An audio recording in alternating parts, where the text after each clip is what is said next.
This shop looks popular today. Wonder what the occasion is.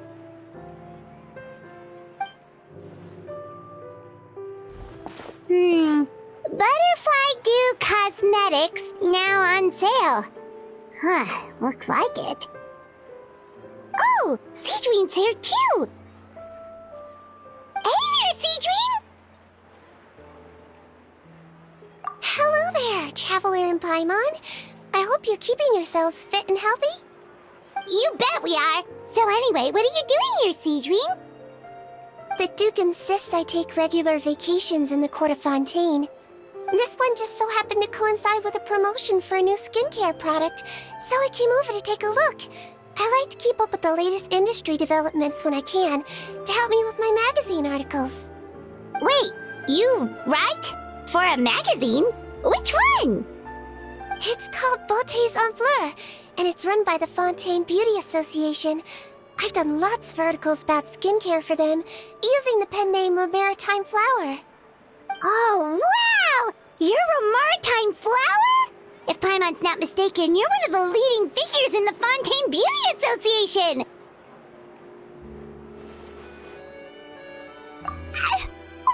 What's so weird about that? Everyone loves beauty! I really like this role. The staff at cosmetics shops are always so polite. And as long as I wear a big smile on my face, I always get the best customer service. Well, they sure don't want to make an enemy of the Maritime Flower. Obviously, it's because of Sigewinne's love for beauty. Still a leader of the Beauty Association? That's incredible. The truth is, I study this field because I cherish my own appearance. It has nothing to do with being beautiful or not. Oh, the words of a master beautician defy comprehension! Oh, wait, you're saying that natural beauty is the highest form of beauty, right? Not really. Actually, Melusine aesthetics are very different from human ones. We don't view humans based on their appearance. If I had to describe our approach, I'd say it's based on cuteness. Oh! Really? Yep. Still, I really value my current appearance, and in the process of taking care of it, I've ended up learning quite a lot about skincare and stuff. It turns out, my knowledge and experience is pretty popular with beauty product lovers. It came as a big surprise to me, though. Oh, Paimon gets it now. But speaking of your appearance, how come you look human anyway? Are you like only half Melusine?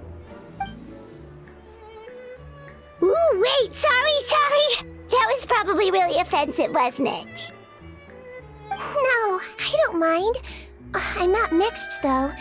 I made a decision to turn myself into this form a very long time ago. If you're interested, I could tell you the story. A shape-shifting story? Oh, heck yeah, of course we're interested! Once upon a time...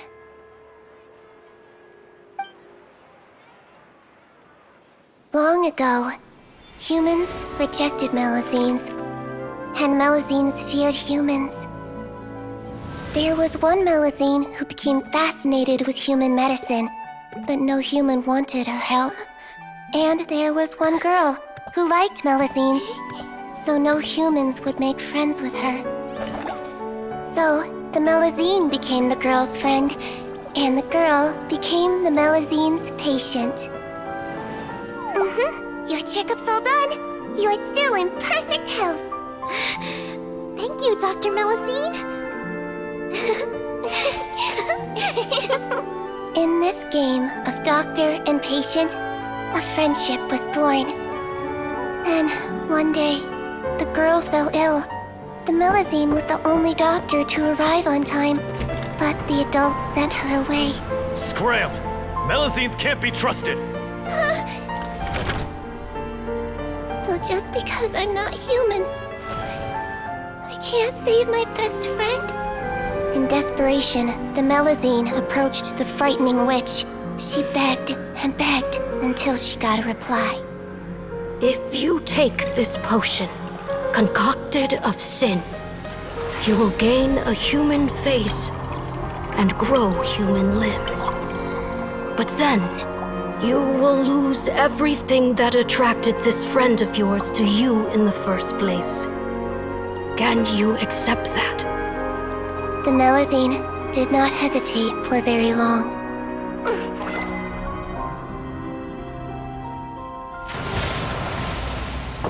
On a rainy night, a little doctor knocked on the girl's door. The doctor wore a hood and raincoat, maybe to protect her from the rain, but maybe also to hide a secret. The little doctor held the girl's hand and treated her illness, just as she had so many times before.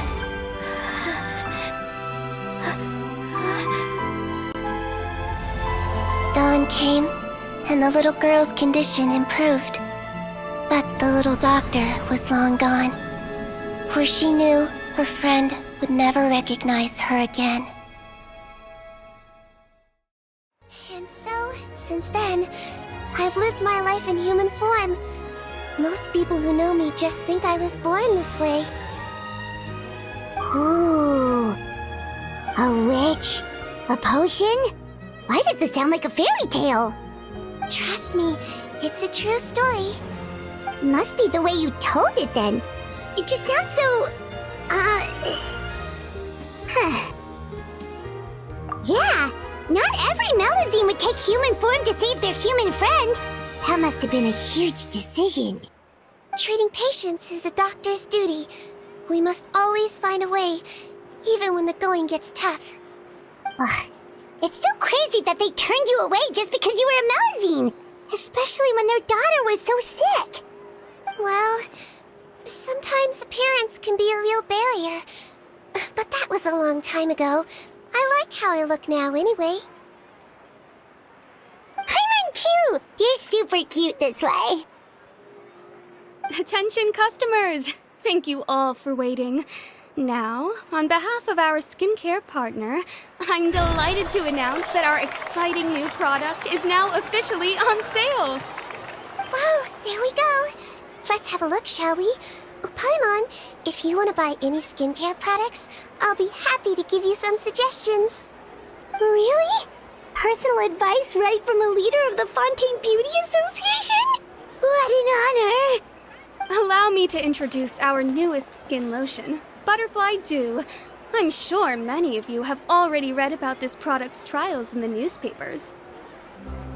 To say that it improves skin quality is an understatement. This product gets its name from the way it transforms your skin and makes it glow anew, like a butterfly emerging from its chrysalis and spreading its wings for the first time. We are thrilled to have the inventor of this fantastic product with us here today.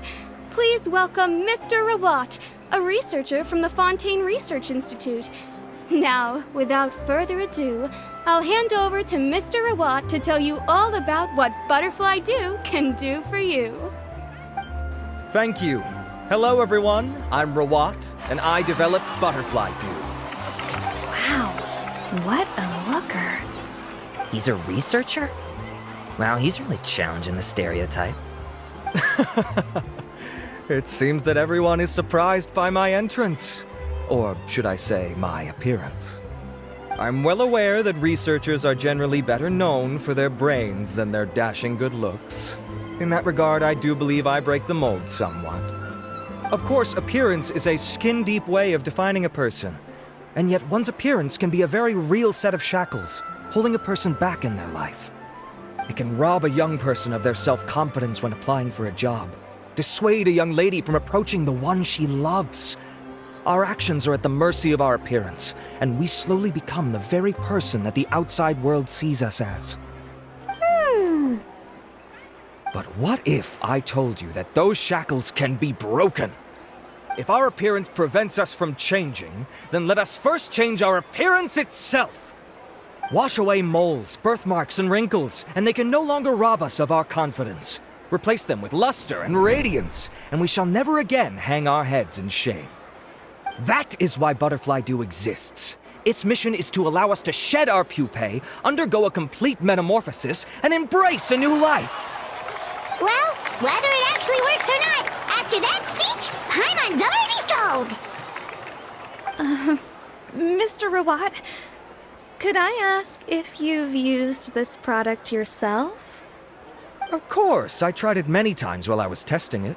You can consider me a product ambassador. Wow, then it's sure to work! Still, I don't expect to convince you just by blowing my own trumpet. So, could I get a volunteer from the audience to try it out? Oh, Paimon volunteers!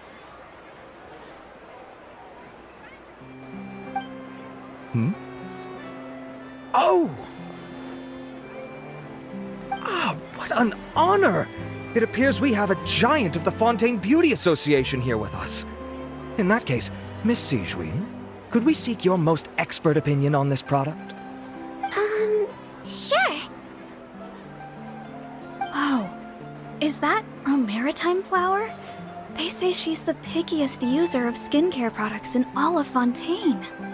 Here you go. Well, it's very kind to the skin, and the absorption rate is high. Even for Fontaine, this is a first-rate product.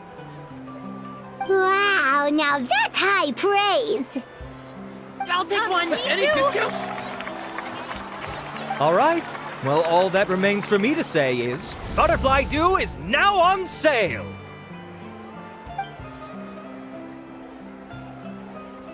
Think we should buy a bottle too? Aww, really? Well, it's still good to care for your skin though, right?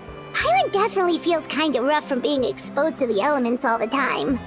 And if you're worried about whether it's the right product for you, well, luckily for us, Sigewinne's here, so we can get an expert consultation.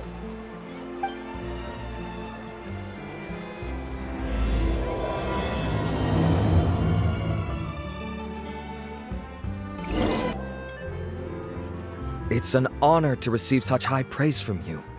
To be honest, I was also hoping you might be able to point out some flaws in the product so I can keep improving it. With most skincare products, the pros and cons only become apparent with long-term use. Yet, this one has instant benefits, improving skin quality without any obvious side effects. It's one of a kind. Don't worry though, I plan to keep using it, and I'll publish regular reviews in Beautés en Fleur. You can read my thoughts there. All you need to do is subscribe.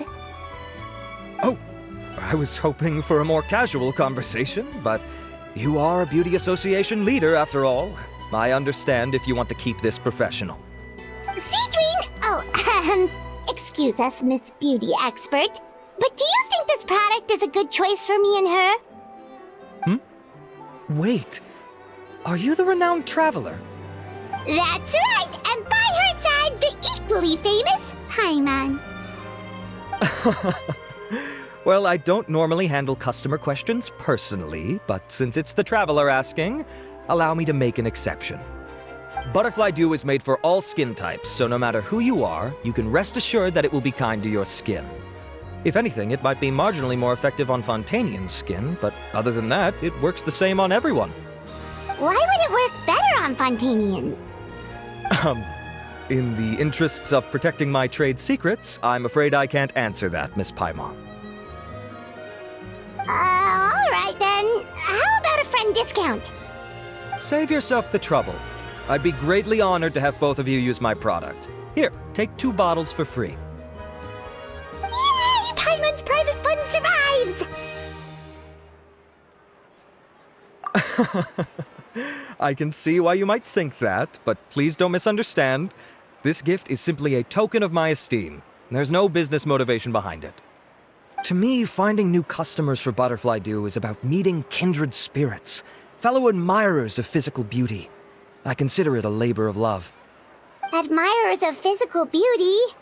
Eesh, that's embarrassing to say out loud. It sounds so shallow. It's nothing to be ashamed of, Miss Paimon. Most people claim to desire inner virtue, but it's still physical appearance that turns their heads. This is a fact of life. It's only natural for people to desire to become beautiful. And that's exactly what inspired me to choose this research direction in the first place. You're right. Everyone loves beauty, don't they? Look at the time. My apologies, but I have other things to attend to. I'll leave you with these 2 bottles of butterfly dew, and I look forward to seeing you again.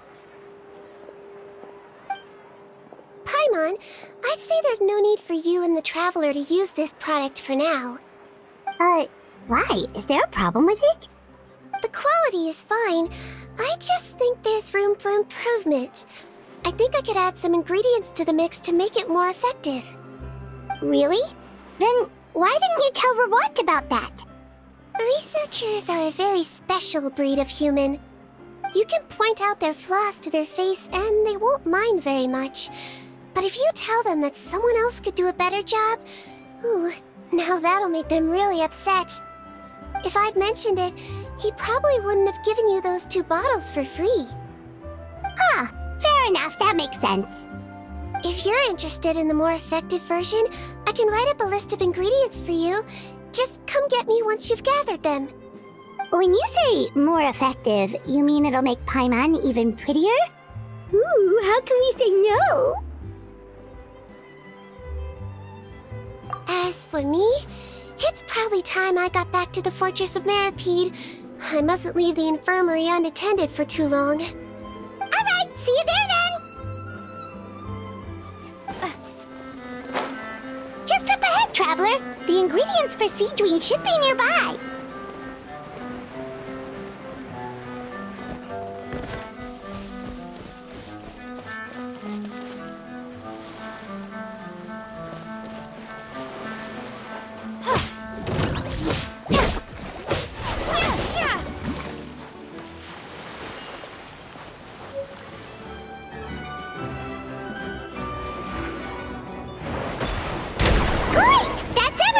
Let's head to the Fortress of Meripede!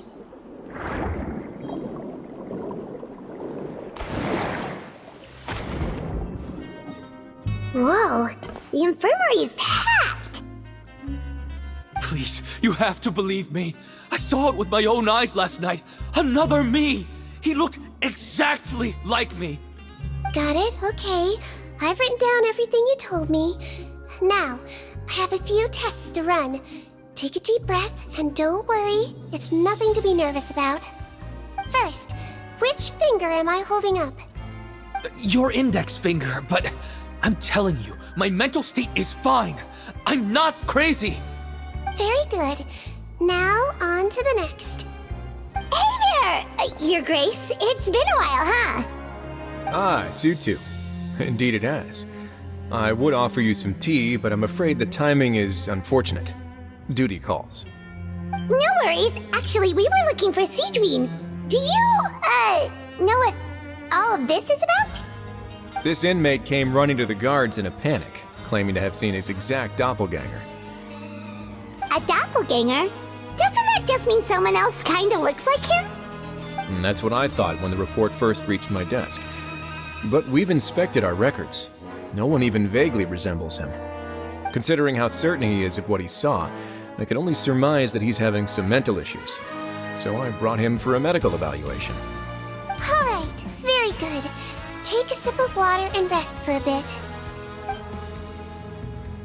Evaluation complete. I couldn't find any symptoms pointing to a physical condition.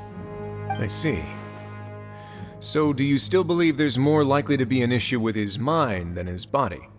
I have to assume so for now. Psychological issues are more difficult to detect. At this stage, we can at least confirm that he is in command of his cognitive faculties. The rumor mill will go crazy if word of this gets out. Guards, take him to the ward for a period of observation. The Marechaussee Phantom has requested my cooperation on a case, otherwise I'd deal with this myself. Sorry for the trouble, head nurse, but I'll have to leave this to you. No problem, Your Grace. I'll add him to my observation list. By the way, we have a couple of guests here who've made the trip just to see you. I imagine it must be important. You probably won't need to add them to your observation list, though. Oh, Traveler! Paimon, it's you! Hey there, Sigewinne! It's actually not that important, but I'll be in my office if you desperately need me. Goodbye for now. Okay, bye-bye! So, Sigewinne, Would you mind waiting for just a moment? I have another patient to see. Just find an empty bed and take a seat. I won't be long. oh, sure! Sigewinne, we've brought him. And he seems to have taken a turn for the worse again. Okay, don't panic. Let's start by sitting him down here. Paimon had no idea how busy it can get for Sigewinne. Maybe now's not the time to ask for her help with skincare. Good point. Besides, it might actually be interesting to observe her at work. Well, this could hurt, so I suggest you take a deep breath first. Did his face melt? What happened to him? It's anyone's guess. His face melted off shortly after arriving at the fortress. But since he's a serious offender, he can't be allowed out for medical treatment. Best we can do for now is ask the head nurse to give him something to manage the symptoms. This is gonna be awkward. We still need to bring him to the Marechaussee Phantom for questioning. What if he scares them half to death? Will that be our fault? The Marechaussee Phantom? Does this have something to do with the case Risley's dealing with? Yep, it was a huge case. They bagged a few dozen crooks in one fell swoop. And this guy's the baddest apple of the bunch. He harmed countless people. And now, it looks like it's all finally catching up with him. You done gawking? Not yet. I need to check the severity of your ulcers to decide the right dosage. Don't worry. We Melazines have a very different sense of aesthetics from humans. To me, you just look like a little kitty with slightly scruffy fur, but still just as cute. Don't patronize me. Do I look like a kid to you? Just give me the meds and let me out of here. I already missed my cell. Hey, lose the attitude. You dare talk back to our head nurse like that again? Your days are numbered. Oh, it's fine. Okay, I'm going to apply the medication now. Tell me if it hurts, alright? Look how nice Sigewinne's being. And he still talks to her like that? What a nasty piece of work. Can I leave now? Wow, not a peep. What a brave little guy. Thank you, Sigewinne. And I apologize for the trouble. So, Traveler, Paimon, did you bring the ingredients? We did, but we don't want to interfere or anything. You're busy saving lives here. Oh, don't be silly. I agreed to it, didn't I? Just hand me the ingredients, and I'll make some time to whip it into the improved version for you. Take a rest here if you want. Or, if you're not tired, I hear they're holding a new pancreation tournament in the administration area. Or alternatively, is there anything we could help you with, Sigewinne? That's right! Let us help you out! It's the least we could do! Good point. Kind-hearted humans start to develop guilt if they accept free help from others. Don't worry. I'll take a look at my schedule. I'm sure I can find something to treat this condition. I gotta warn you, though, it'll be tiring work. So I suggest you take a break first, then come back and see me when you're ready. We're ready, Sigewinne! What's our first mission? I found the perfect job for the Traveler. First, I'd like you to lie down in this bed.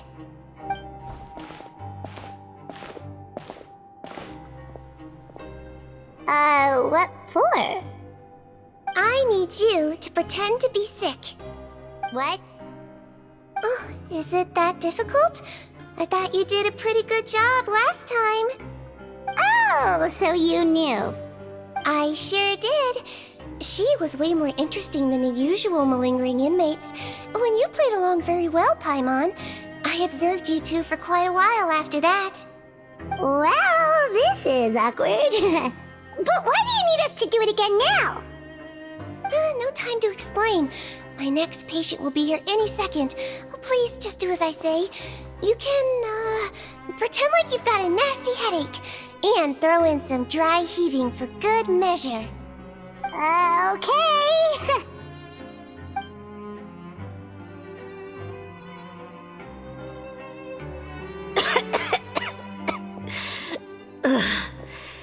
Hey, Doc, it's me. I'm only here because my mom won't stop pestering me about it. So annoying. Well, your mother has enough on her plate with a busy job. Well, the last thing she needs is to worry about you being sick as well. I know! I shouldn't treat the place like a playground, shouldn't go swimming in the lower levels where we join up with the sea, because it'll give me a cold and distract her from her work. I thought I'd be able to have some fun here at the fortress for a few days, but it's always, don't do this and don't do that. All right, sit yourself down and I'll take your temperature.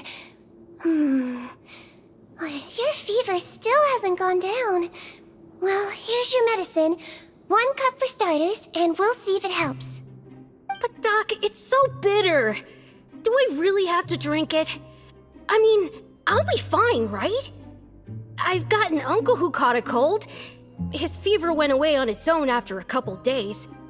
Can't you just write me a note saying I'm on the mend?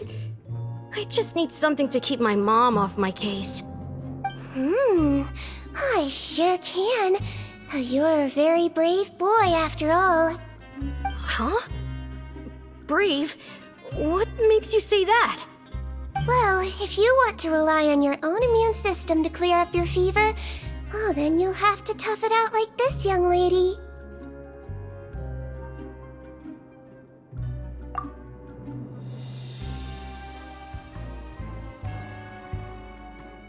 Hang in there, traveler. Are you gonna puke? Paimon can get you a paper bag. Huh?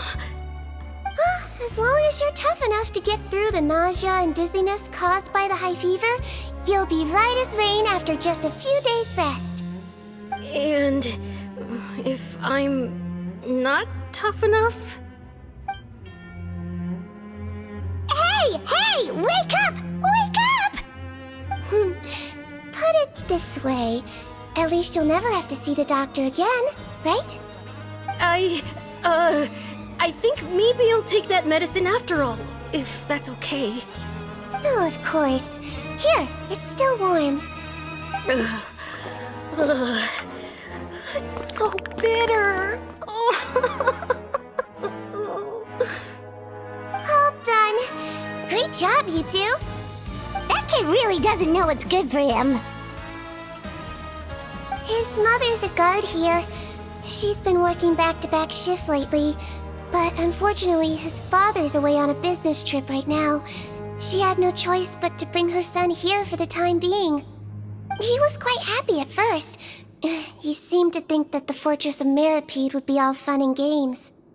So you made us put on that act just to scare a kid into taking his medicine? That's a pretty sneaky trick. Seems like there's a whole side to Sigewinne we never knew about. It's a technique I learned from my teacher. Oh, you had a teacher? Was she a Melusine doctor too? She was human. She passed away a long time ago. Oh, sorry. No, it's fine. I really liked my teacher, so it's always nice when I get to talk about her with other people. She was a traveling doctor, and since she didn't have a clinic, she'd go out and visit her patients wherever they were. Dealing with the badly behaved ones was her specialty. She used to say, if you can scare the little brats into taking their medicine, you won't have to hear them wailing and screeching when their condition gets worse.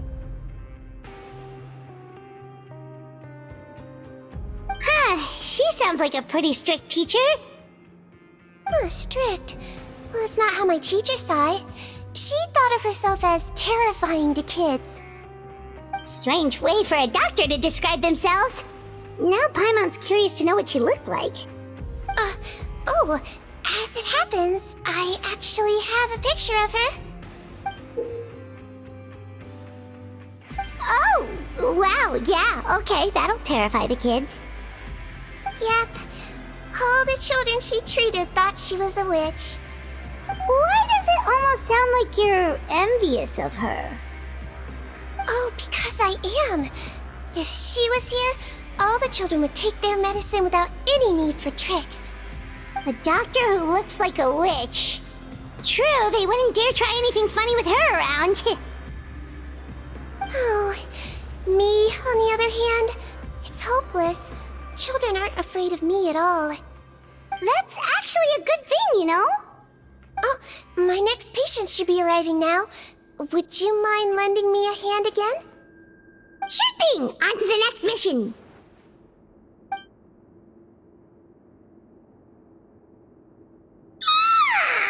Is it nighttime already? That flew by. You really have a busy job, Sigewinne. Well, thanks to you two, it was much easier today. Aww. Should we get some rest? It's getting pretty late. Oh, there is one last thing. I have to keep it confidential, so I usually leave it till after everyone's clocked out. Confidential?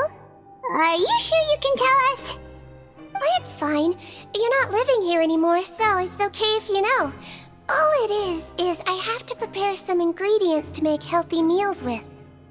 Wait, you mean those healthy meals? My patients refuse to eat any healthy meals I prepare in front of them, so I have to prep the ingredients in secret, then let the chef at the coupon cafeteria handle the rest. Considering even the chef's version makes people uneasy, it really makes you wonder what's in it. You want to find out? I can teach you how to make it.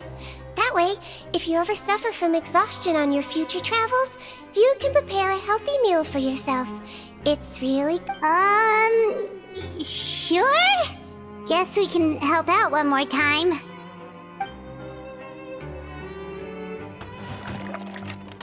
The ingredients are ready. Now, put them on the table and add them in the order I tell you. First, we add this special slime condensate, stir it thoroughly, then pour it in. Oh, see that? It adds elasticity. It looks just like tasty jelly, doesn't it? Yeah, it really does! Until you remember it's slime condensate. Next up, xenochromatic crystals. You want to crush them up into a fine powder, like powdered sugar. Wait, are those from Fontimer Aberrants? Are you sure they're edible? Finally, we'll need some high-protein meat. Frogs are an excellent choice. You just need to clean their innards, and then you're left with some lovely, tender meat. Oh! Frogs. And we're done. All that's left now is to pack them into lunch boxes and hand them to Walsey. Yesterday in the production zone, I noticed an inmate who's been working for 2 days straight. That means it's a healthy meal for him tomorrow. Sigewinne really does have the inmate's best interests at heart.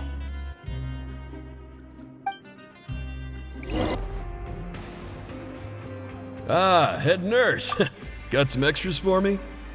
Just the one today. The serial number's on the lid. Sounds good. I'll make sure it gets delivered. Sounds like they're talking in code. Thanks for your help. Oh, it's no trouble at all. I only wish I could do more. You work so hard for all our sakes. I'd happily lose a little sleep if it meant helping you out. That won't do. If you reduce your sleeping hours any further, your health will start to suffer. All right. Nurse's orders. I'll do as I'm told. But you take care of yourself too.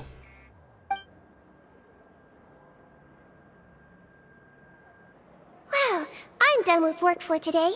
Thanks for helping out, you two.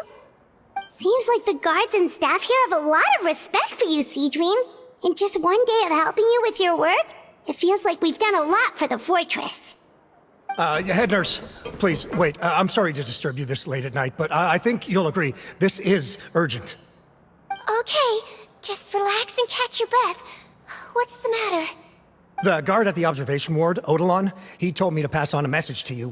One of the inmates there, the guy suffering from possible hallucinations, well, he seems to have made a sudden recovery, and now he wants to apply for permission to leave the ward. Huh? Already? You were right to tell me.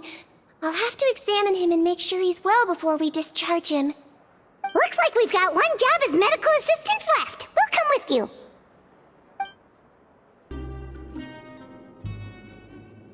Ah, head nurse, you're finally here. I'm so sorry for all the trouble I've caused you, but I believe I've now made a full recovery. After giving it some thought, I'm sure that I was probably just seeing things. Stress-related, I imagine. I'd been working long hours, so I definitely wasn't in the best state of mind. I totally understand. Still, I have to give you an examination before I can discharge you, okay? So, take a deep breath and don't be nervous. It'll be the exact same procedure as we did this morning. We can start whenever you're ready. Again, so sorry. I was in such a state this morning, I barely recall anything. Would you mind taking me through it again? Oh, not at all. It's a lot to remember. First up, we have a little cognitive test. Just concentrate and you'll be fine.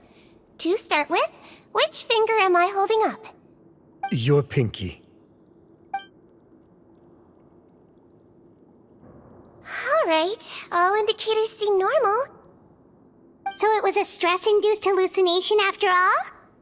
Well, we've certainly had previous cases of mental illness caused by overwork, which is why I carefully observe everyone in the production zone. I wonder how I managed to miss the signs this time.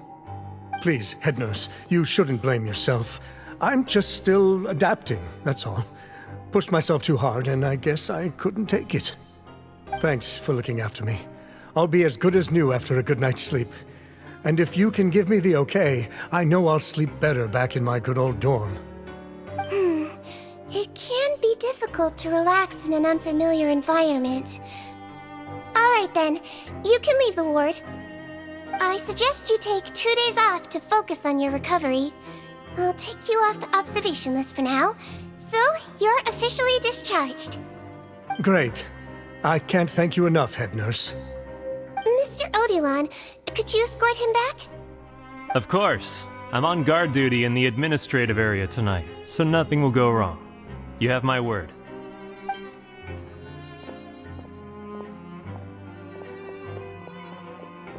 Guess you're finally done for the day now, huh? Yep. But I still haven't gotten around to making that improved lotion for you yet. Oh, no rush! Seriously, it's super late now. You should go get some rest too. Well, tomorrow it is then.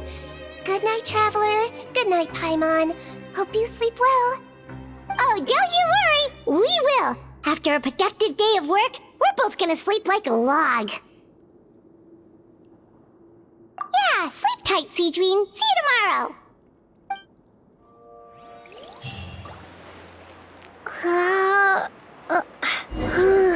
Paimon really did sleep like a log. Let's go find Sigewinne.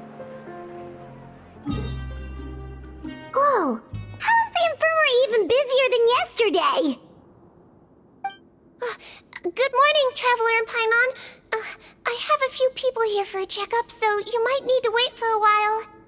No problem. Anything we can do to help? There's a bit of a complicated situation here. I'm still getting to the bottom of it myself.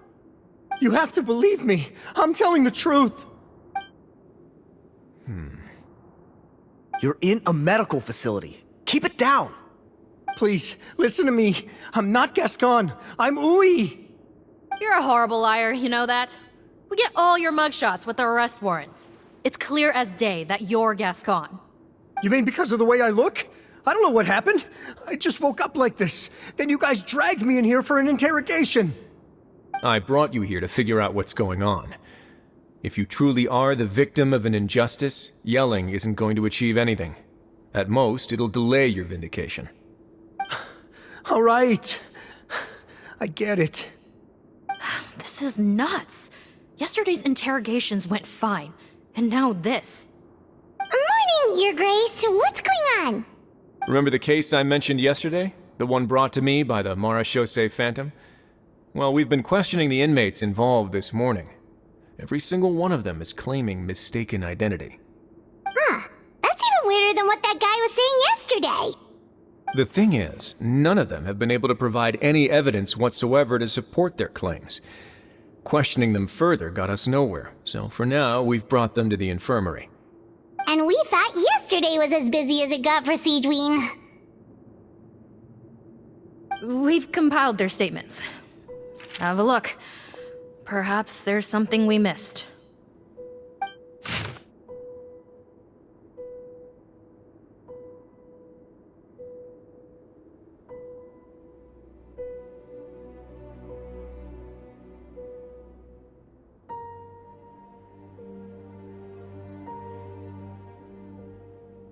Wait. Release? Interesting. The inmates they spoke of in their statements appear to all be due for release today. I noticed that too. If that's their plan, they're underestimating us a little. Every serious offender claims that there's someone else who just so happens to be due for release today. And they're expecting us to go along with that. All the more reason to be cautious. Lumberzar, check the release list for today and make sure no one gets processed. We're gonna need an excuse, though. Just say we're out of forms, and that we're furiously printing more as we speak. I'm on it. It's conceivable that our group of serious offenders somehow found a way to switch places with inmates who are about to be released, so they can walk out right under our noses. We did consider that possibility. But I mean, just look at them. They match the warrants, period. How could there have been a switch? Only if they're dead ringers for the inmates due for release, I suppose. I gave you that name list yesterday to assist in your investigation. Did that help? Yes, the inmates' mugshots were attached to the list. The first thing I did was check for lookalikes, and I didn't find any. The only other thing that stands out to me is that their voices sound a little different today. But it's not exactly hard to put on a fake voice. Oh, really? What does our head nurse make of all of this? Give me a moment. I think I have a way to confirm whether there's been a switch. I know, it's not time to change your dressing yet, but please bear with me. Huh? Isn't that the guy from yesterday? This should be Honore. He has very severe facial ulcers, which require an operation in the hospital at the Court of Fontaine. I authorized him to leave the fortress for medical treatment under guarded escort. Yes, like I told you. I'm not Putton. I'm Honore. So there has been a swap. Well, I can see what happened in Potton's case, but how do you explain the other inmates? You're not telling me their souls switched bodies, are you? No, I believe it was their faces that got switched. The method is a bit like replacing a tooth. Take the bad tooth out, put a false one in. And actually, I think I can prove it to you. Traveler, Paimon, do you remember Eric from the other day? Yeah, sure do. Then you can be my witnesses. To start with, please fetch the inmate who claims to be Eric.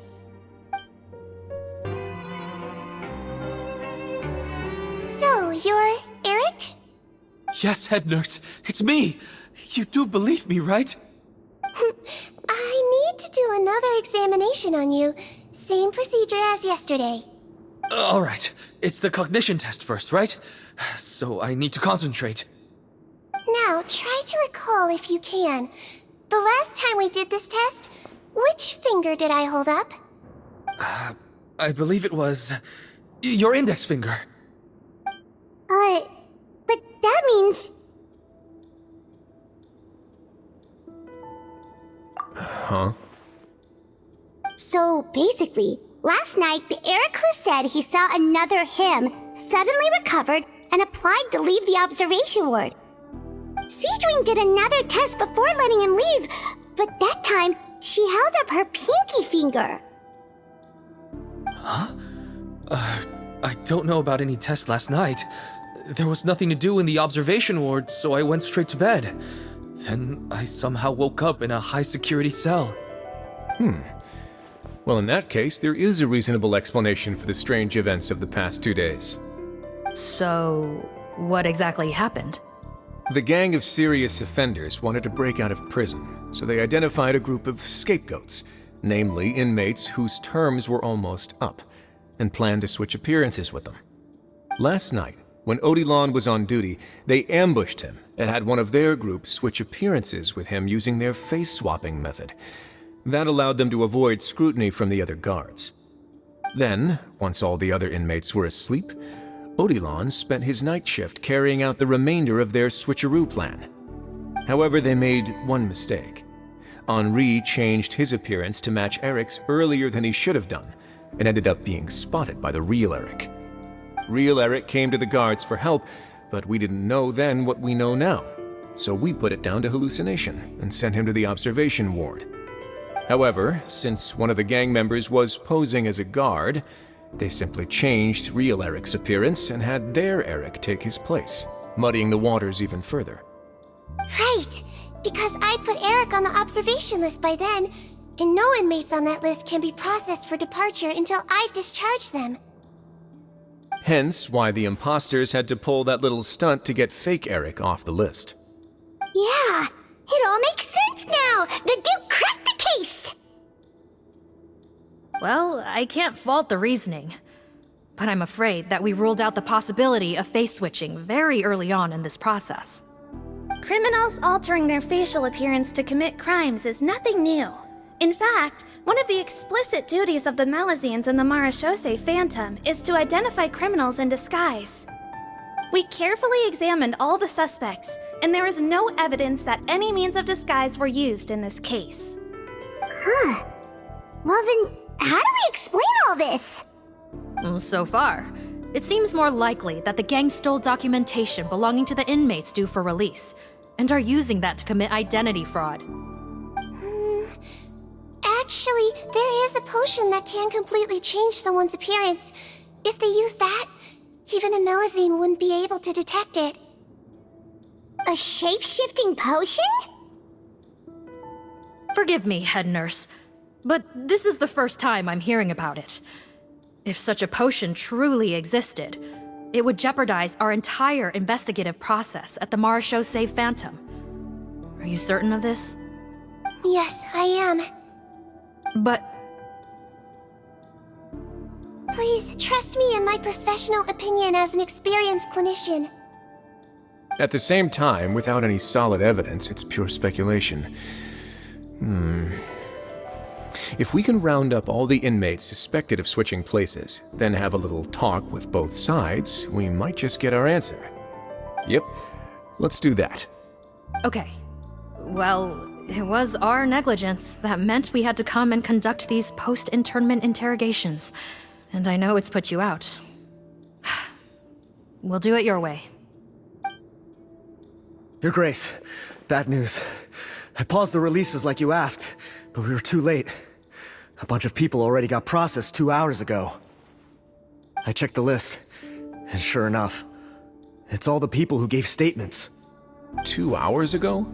That's before today's interrogations began. They had this all planned out. So there really was a switch after all. They really pulled the wool over our eyes on this one. We should be able to catch up with them if we leave now, right? Not if that potion is real. They can just switch faces again after leaving the fortress. And if the Marechaussee's Melazines can't even spot them, we wouldn't know where to start searching. Yikes! So we're at a complete dead end!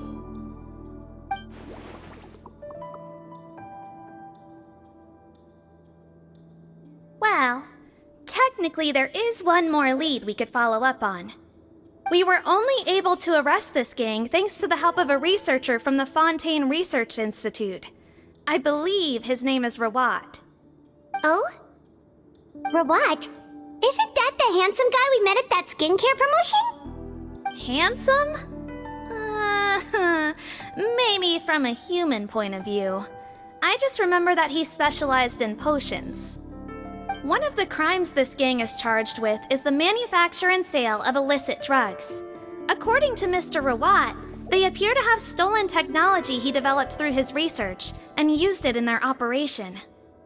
At first, he thought it was a typical case of intellectual property infringement, and he tried to negotiate with them. But once he discovered their criminal operation, he reported them to the authorities. Thanks to his report, we were able to swoop in and arrest them all in one go. What a hero! Bet that took courage on his part. No doubt. This is worth following up on. As the one who snitched on them, it's highly likely that Rawat will be targeted by the escapees. That aside, since he's negotiated with them in person before, there's a chance he'll have some additional information for us. Understood, Your Grace. My team and I will head to the Fontaine Research Institute right away. In the meantime, please keep an eye on the face switch victims for us. Of course. Miss Morgan, I'd like to come along and help you catch these criminals. Huh? Why's that? Well, I'm the one who discharged the fake Eric last night, so I feel partly responsible. Don't say that, head nurse. Your focus was on the inmates' health, and rightly so. We can't ask you to help with arresting criminals. That's our duty. I also have a more personal reason.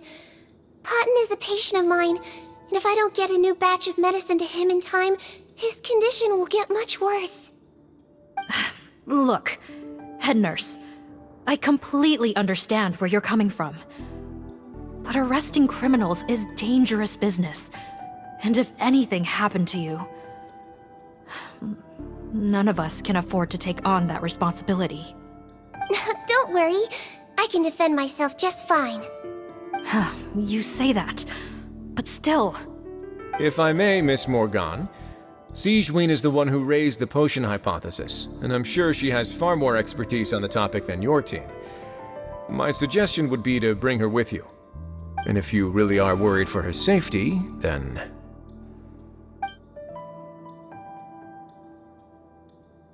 Ah, there you go, right on cue. Knew I could count on you. Okay. Well, since this plan has the Duke's blessing, far be it from me to refuse.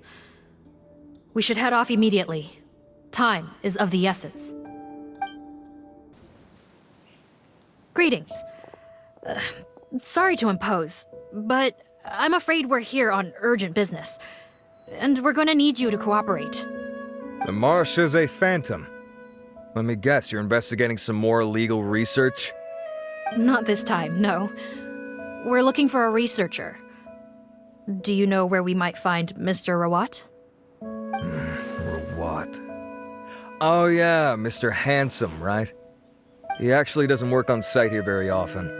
There's a handful of researchers in the nearby area who know him pretty well, though. You can see what they know. Just a handful? Paimon figured he'd be the most popular guy around. Well, I guess you could say he's popular, at least on a superficial level. He's blessed with good looks, so he tends to make a good first impression on people.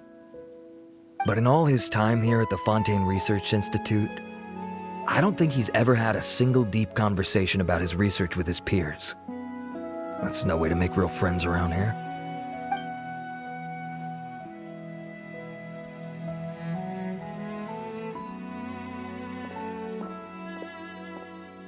That's so weird. He definitely didn't come across like a recluse at that product promotion. I don't find that weird at all. He definitely didn't strike me as the kind of guy who's good at making friends. Really? Paimon couldn't tell. Must be a Melusine perception thing. Okay, we should talk with his acquaintances. But we also need to check the Research Institute for any clues. Let's split up. It'll save us some time. Sure thing. We'll go ask around among the other researchers with Sigewinne. Paimon's suddenly kind of curious to know what everyone really thinks of him.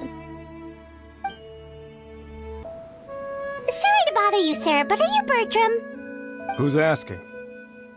Just some concerned citizens helping out the Marechaussee Phantom with an investigation. We'd like to ask you about Rawat's whereabouts, if that's okay. We're told the two of you are pretty close. Not anymore, we're not. Turns out we don't see eye to eye. Oh yeah? What happened? The thing about us researchers is, most of us do what we do for some sort of higher purpose, but not Rawat. All he cared about was how to commercialize his findings. He won't even let you work with him unless you sign a confidentiality agreement first. Also, he has better control over who gets which intellectual property rights. How are you supposed to get any meaningful research done working with a guy like that? Now that I've got my own technical solution for my compressor, I don't need to work with him anymore. So that's what Rawat is really like. We'd still like to know where to find him. Is that something you can help us with? Wait, Yeah, I know you. You're the head nurse at the Fortress of Meropide. Alright, then I'm happy to help you if I can. I respect the work you do.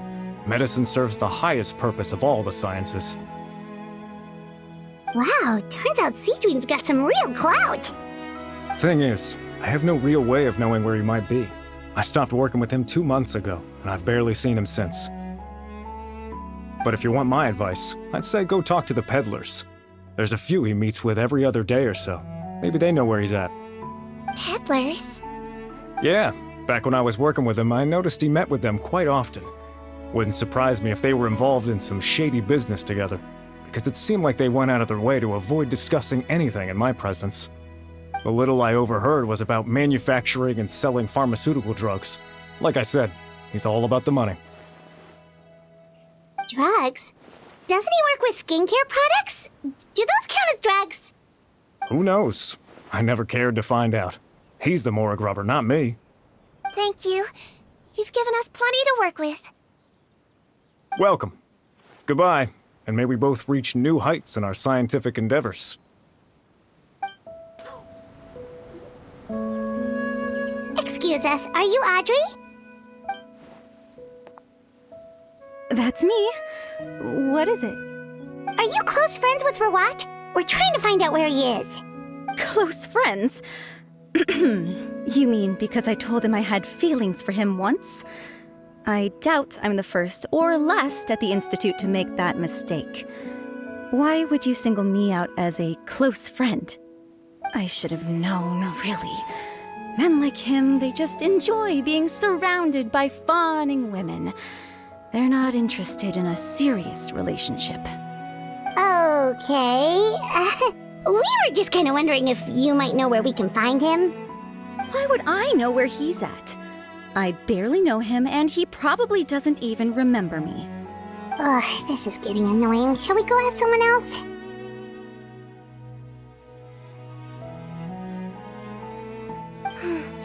I think she knows Rawat better than she cares to admit. If we leave now, it might be a wasted opportunity. Maybe, but we're not going to get much out of her while she's in this state, are we? She's displaying symptoms common among people in love, if that's what you mean. But I know a cure. It's curable? Oh, we're still no closer to finding Mr. Rawat. Oh, by this point, he could be in grave danger. Danger? Wait, why are you looking for him again? Oh, that's right, yeah! The Marechaussee Phantom said that he's been targeted by some pretty bad people. We need to make sure he's safe. What? How has this happened? He seemed fine when I last saw him, and that was only a couple of days ago. Just happened to run into him, of course. Oh, I see. Well, do you have any thoughts on where he might be right now? Okay, but this is purely out of concern for his safety. If he's not at the Institute, he might be at his mother's place. I heard she raised him alone, that they had it pretty tough financially, and these days she's housebound due to illness. He makes regular trips back home to check on her. Oh, okay. Do you know the address? Nope, sorry. I only found out the thing about his mother because it came up in conversation once. I was just trying to find out more about him, so I could get to know him better. When I told him I had a crush on him, I offered to help him take care of his mother. And yeah, maybe that was a stupid idea, but did he really have to yell at me for it? It's like, fine, I can take no for an answer, but what's with the temper tantrum? Unbelievable. These guys only want to show you their charming, well-groomed exterior. They can't stand it when a few home truths shine through. Looks like her love syndrome is flaring up again. We need to find out Mr. Rawat's mother's address. Let's check with the Marechaussee officers when we regroup. Cool, sounds like a plan. Hey there, are you in Teep? What do you want? We're here to ask about Rawat. Any idea where he might be? We were told you were pretty close with him. Close? Not sure that's the word I'd use. He wouldn't even let me use his patent. Huh? It's been a good few days since I last saw him. I don't know where he's at. Go ask someone else. Would the patent in question happen to be related to the new skincare product he developed? Yeah, kinda. Butterfly dew, or whatever he calls it. I heard he made a tidy sum off of that one. Okay, now we're getting somewhere. Keep going. Most of the other researchers here focus on mechanics, energy, stuff like that. I get why he wouldn't be interested in having anything to do with them. But I'm studying coatings. There's a huge overlap in our areas of research. Why would he refuse to work with me? I bought his product once and noticed it contains a unique substance that might have applications in coatings too. If it worked out, I could probably make as much as he's making. Don't get me wrong, I had no intention of plagiarizing his work. I was hoping to get official permission to use his findings in my own research. Followed the proper procedure. It was all above board. I would have had to pay him a license fee and everything. But despite that, he turned me down not once, not twice, but 3 times. It's like he's vehemently opposed to the idea of anyone else making the kind of money he does. Huh, so is Rawat antisocial, or is this guy just jealous? Well, it doesn't look like we're gonna get any info about Rawat's whereabouts from him. Let's go! Wait, 1 second. Mr. Antibes, next time you go shopping, you should buy some Buell fruits. Peel the skin, steep in water, then drink. It'll help calm your mood. Huh? Yeah. Thanks. Well, that's all 3 researchers. Let's head back to the meetup point. You know, Paimon started out thinking Rawat was a handsome researcher with a friendly and cheerful personality. It's such a surprise to learn that his peers have a different impression of him. So, what's your view of him now, Paimon? A handsome researcher whose difficult upbringing turned him into a profit chaser with a chip on his shoulder? So your thoughts about his appearance haven't changed at all? Well, his looks are kind of a big deal, at least in Paimon's opinion. How does such a handsome guy end up being so antisocial? Even with his difficult family background, it just doesn't make any sense. You can't judge a person solely based on their appearance. Head nurse. Traveler. I assume you've spoken with the researchers. What did you find out? Bertram mentioned Rawat's involvement with some pharmaceutical merchants. Do you know if he's registered any pharmaceutical brands? Since he was a whistleblower on such a huge case, I ran a background check on him. I don't remember there being any brands under his name. How strange. If he was so focused on commercializing his research and averse to sharing his technology with others, why wouldn't he have registered his own brands? Maybe he and his business partners needed to avoid public scrutiny? You think he may have colluded with the gang? Well, the crime was manufacture and sale of drugs, and that would certainly be in his wheelhouse. We can't rule it out. Isn't that pretty unlikely, though? He was the one who blew the whistle on them! Most children who come to me with tooth decay have suffered pain for a long time already, but they'll still try to hide the fact that they eat too many sweets. Grown-ups and children aren't so different in that regard. If you say so. I saw him when he came to make his report. And I certainly didn't get the feeling that he was the type to collude with criminals. Perhaps it's more likely that they were coercing him. You mentioned that he comes from a poor family. So, it's possible that the criminals approached him asking for academic support, luring him in with the promise of riches.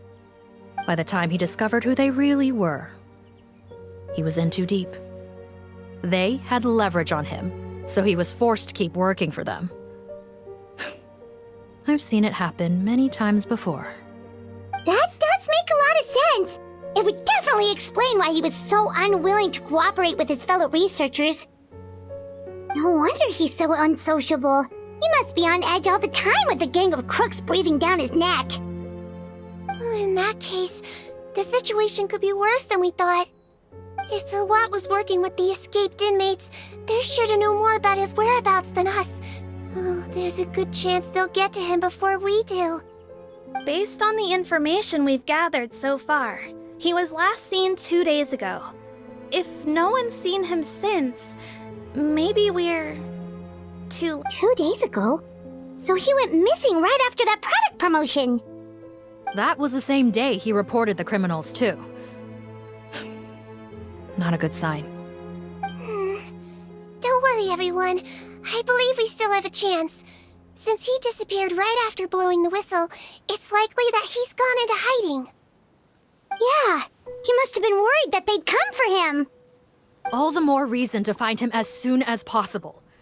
The only lead we have at the moment is his mother's house, which you mentioned earlier.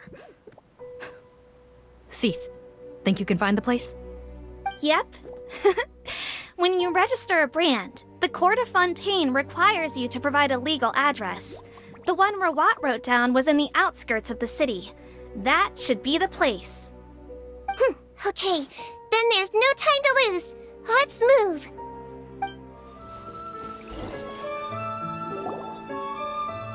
All right, this should be the house. I'm pretty sure this was the address.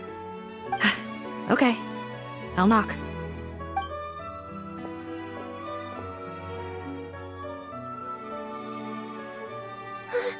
Sounds like whoever's inside has restricted mobility. Oh, it seems serious. Oh, what's the fastest way to get this door open?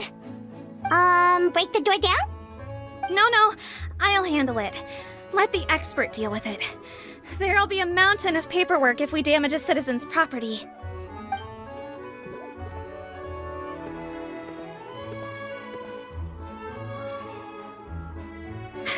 Calm down.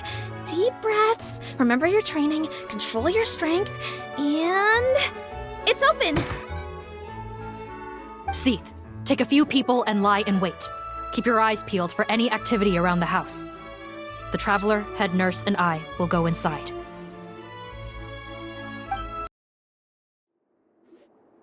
Hello? Anyone home? Oh, there. On the bed, there's an old lady. That's gotta be Rawat's mother, right? She doesn't look like she's in any state to be answering our questions, though.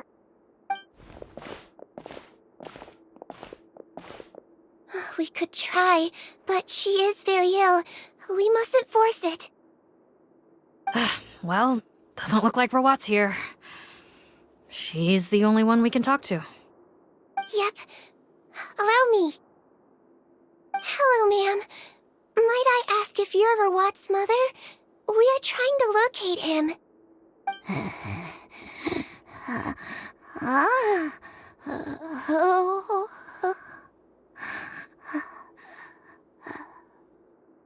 Hard of hearing, perhaps. Does anyone have a picture of Rawat? I have one here. I'd like to show you a photo, ma'am. Is this your son? Do you know where he is?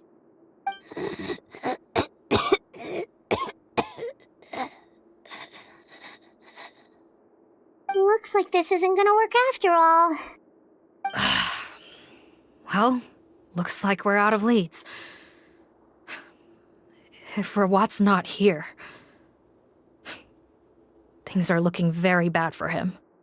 Is it possible he could have avoided returning here because he knew he'd be in danger? Maybe. But if so, where do we look next? maybe we should take another look at the Institute. Guess so. I suggest we all return there now. We found a good amount of useful information the first time, but perhaps there's something we missed. This is our last hope. Sorry, officer, but could I stay here for a while?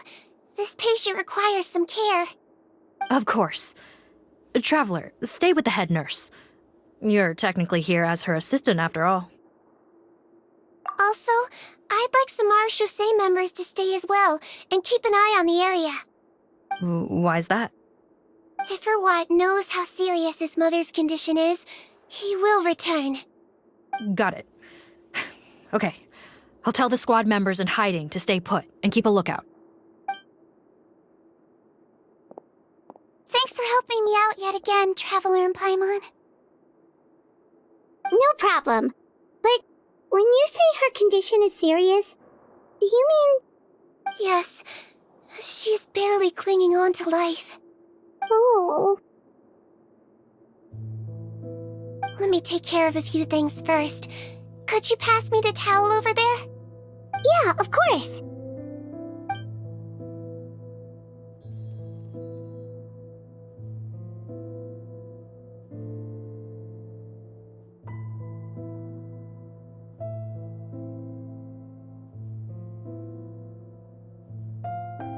I can tell that her family has tried a lot of different treatment methods, including some very expensive medicines. Unfortunately, her condition is so multifaceted that a recovery looks all but impossible. Sigewinne, Paimon bets being a nurse must be pretty tough at times like this. Yes, it makes me a little sad. In a Melizine's eyes, a human's birth, aging, sickness, and death are as much a part of natural law as sunrise and sunset. But human medicine can defy that law to some extent. In that sense, it is a science of miracles. That is why I became fascinated with it in the first place. But it was only after I truly became a doctor that I realized miracles don't always happen. Even the greatest doctors cannot cure all diseases. Sigewinne. Well, don't worry about me, Paimon. A doctor's duty is not to cure all diseases, but to treat whatever ailments they can. At the very least, I can lower her fever. That way she'll suffer less, and she might even be able to see her son. Yeah, all the more reason to find Rawat as soon as possible, even if we don't catch those crooks.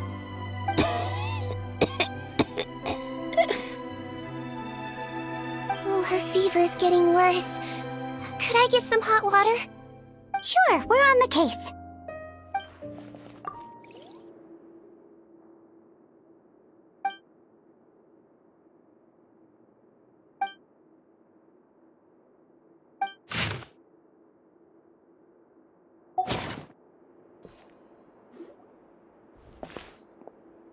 Found the hot water?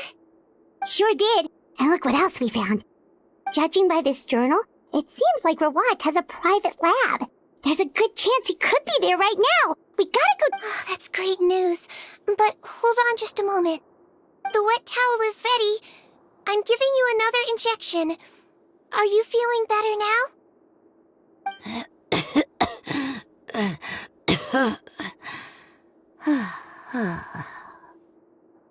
It's all right.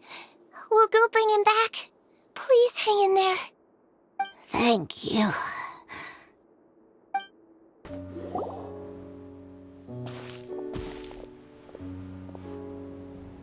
It's Officer Morgan! They're already here!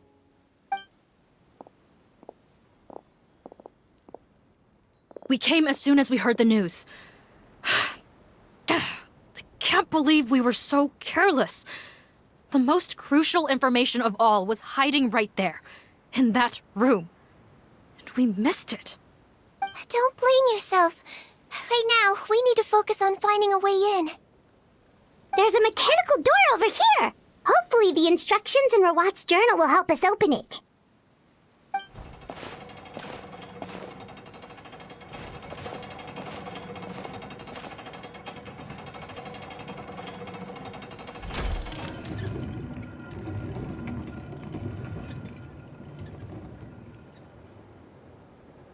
It's open.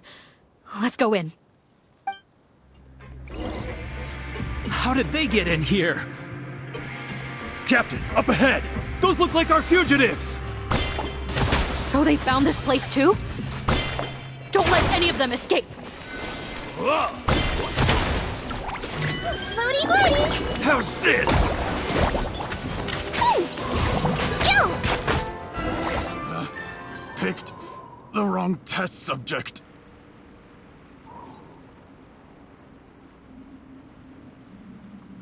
Captain, according to our list, many of the fugitives aren't accounted for. There may be others hiding deeper inside the facility. Ah, so these guys were just the lookout crew. The Marashose Phantom! How did they find this place? Wait, it's that guard from the fortress! That's right, I'm on your side. The Duke sent me. What's the matter? Some sort of mix-up? Mr. Odilon, didn't I tell you a few days ago that you need to stop all field work until you've recovered? Well, gotta help His Grace out. Share the load. Officer Morgan, this man is an imposter. The real Mr. Odilon has no recent health issues. What? But Looks like the head nurse was right about the face-swapping method. Arrest them all! DuPont, stay here and keep guard. And watch the exit. If we're not back soon, call for reinforcements. Got it.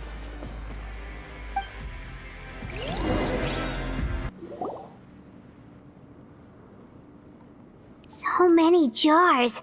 Was this some sort of production facility? This scent, it's probably the ingredients used to make butterfly dew.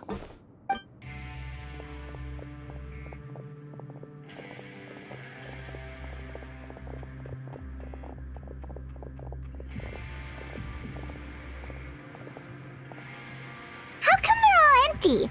Did it sell so well that he ran out of supplies? How strange. Why would Rawat choose to manufacture a popular product like that in such a difficult-to-reach location? Given our suspicion that he may have been coerced into the illegal drug trade, I would have thought that any production facility we find here would be used for illicit purposes. Perhaps butterfly dew is itself an illegal drug. Do you have any evidence for that claim? No, just a guess. We need to find Rawat as soon as possible. He has all the answers we need. Understood. Well, let's not linger here. Let's go. Come on. This one's closed too! What's with those carts and tracks? Oh, maybe it's one of those doors that opens when it senses cargo passing through. There's a loaded cart right over there. Let's bring it to the door and give it a try!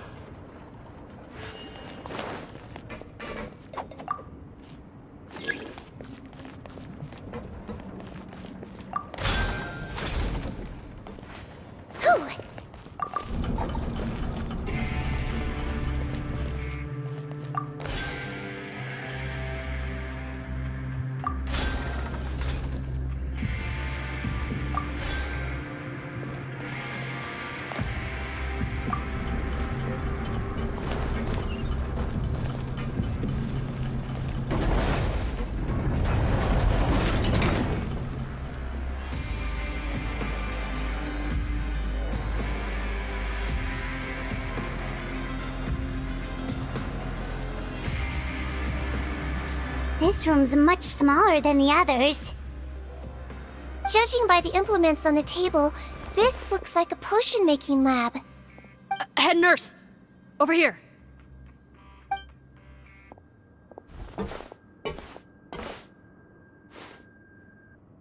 Let's see. Huh? Rawat's clothes. Why would he change here?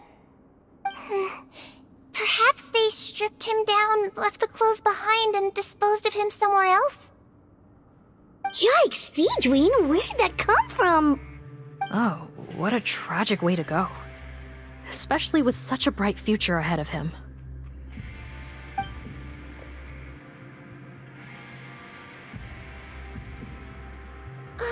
There's a path leading further on, Officer Morgan. Let's keep up the pace.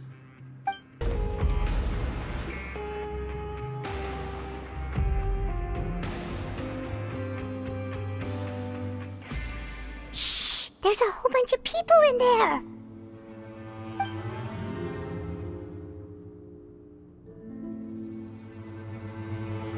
Are you serious? You're telling us that within a day, our faces are going to rot like yours?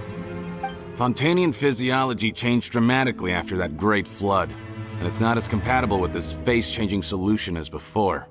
The side effects are as you can see. Why didn't you say anything before we all used it? Look, my plan got you all out of prison, didn't it? You'd have much bigger problems to worry about right now if the Marechaussee Phantom found out about your other crimes. Consider an ugly mug getting off lightly. Ugh. You're just lucky we didn't leave you in there after you disappeared on us with no warning. We only let it slide because we're former partners. And now you have the gall to pull a stunt like this? Partners? Make no mistake, each of us is only looking out for himself. If you place too much trust in others, well, I'm afraid that's your problem. You hid things from me too. Remember how you each had a spare potion? You kept quiet about it until we planned the prison break? Oh, and you didn't have a secret spare? Then do you want to explain how you melted your face off before all this? Guys, that's enough. Calm down. It is what it is. Arguing won't change anything. What's the plan, Parton? I'm assuming you brought us here for a reason? There is no plan. We followed him here on the promise of more juice, but it turns out there ain't a drop here. Besides, what does it matter now anyway? He already said, even if we did get our hands on more of that stuff, switching faces again solves nothing. They're still gonna meld off eventually. I said enough arguing! Parton, tell us the plan. The most practical solution is to continue using the potion. Keep switching to a new face before the ulcers can start forming. Are you kidding me? This stuff was hard enough to get a hold of even when we had a supply. Now you're asking us to use it like skin lotion, after the flood all but wiped the supply out? Well, there is another option. But you'll have to make a deal with me first. Okay, now we're talking. What's the deal? I have a document I took from that researcher that details how to make a replacement.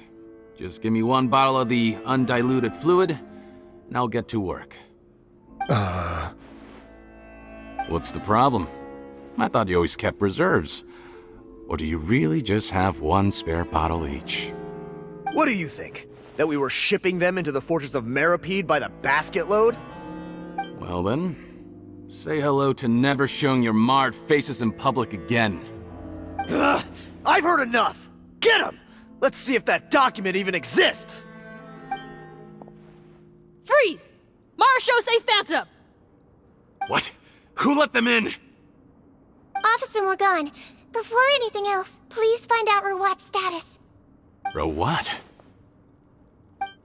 I don't see him. Hand over the hostage now, if you want any chance of avoiding an extension to your sentences. Spare us your condescending attempts to coax us back to our cells. You think we're looking to negotiate? Rawat is dead. Parton? Arrest them all! Don't let anyone get away! He might feel a little bit.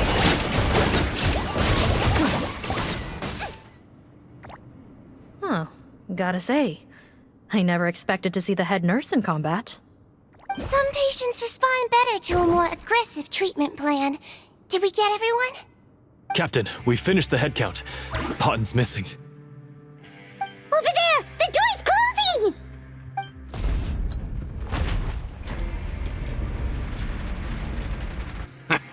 One group trying to arrest me, another trying to hunt me down. Good. I gotta kill two birds with one stone. How did he get up there?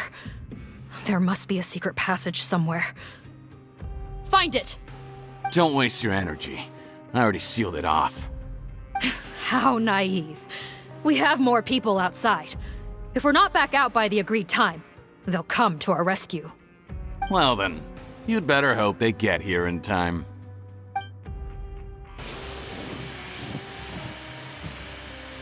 There's some kind of gas leaking from the pipes. Be careful, it's poisonous. This is our distribution center, where we store the product derived from our source solution. We had to use special fire prevention methods to prevent contamination. The pipe network here was designed to emit a gas for firefighting. One little modification later, and it makes an efficient death trap. Why would you do this? Your partners are here too. Oh, please. If they can't supply what I need, they're of no further use to me. Besides, I can't have him exposing my potential whereabouts. He's a maniac! Come on, we gotta find a way to open that door! Go ahead, struggle in vain. Once the last of you croaks, no one will ever find me again. So long! Are you sure you're ready to leave, Potton? You haven't changed your dressing today. You can't cure my face, just give up. And what if I could? Nice try. You're just trying to stall me. Don't you worry about me. I'll find a way to cure my face once I get out of here. Oh, I doubt it. After all, Fontanians can no longer dissolve in primordial seawater. What the... How did you... The key component of the face-changing potion is the fluid left behind by dissolved Fontanians. It might look like ordinary water, but it has some unique elements in it. Before the flood, all Fontanians were oceanids, physiologically speaking. A potion made from that fluid could dissolve and reconstruct the face of a Fontanian in much the same way as hydroidolins change form. Theoretically, it could give someone any appearance they wished. But since the flood, Fontanians have become true humans. They can no longer provide the source material for this potion, nor reap its benefits. Are you saying this potion is made from Fontanians dissolved with primordial seawater? Then their crimes are far worse than I thought. How could you know all of this? No, wait. Of course! Well. So that's why you have a human appearance. It also means that I have a formula you're unaware of. The air's getting thicker. It's getting hard to breathe.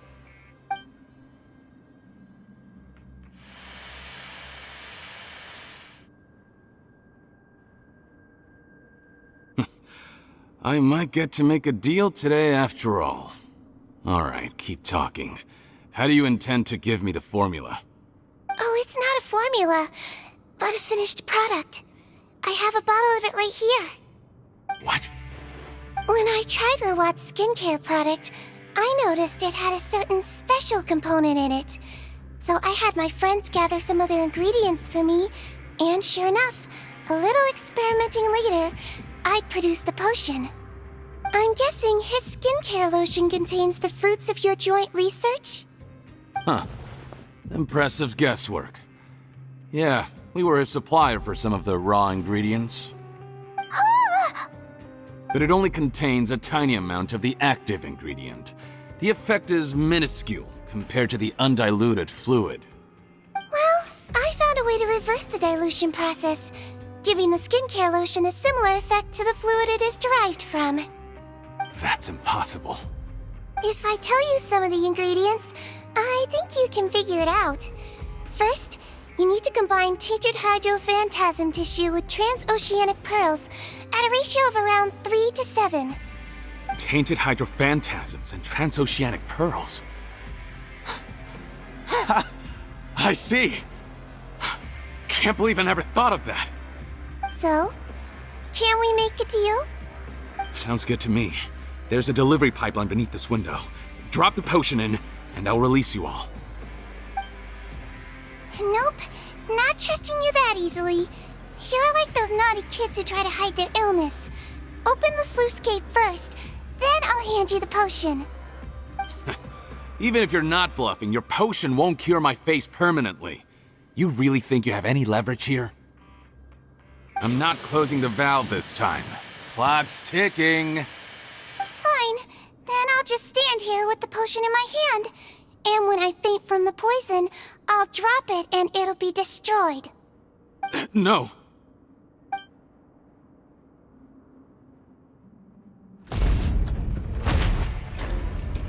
It's open! Disable that sluice gate! Jam it! Don't let it close again! That's more like it. In that case, a promise is a promise.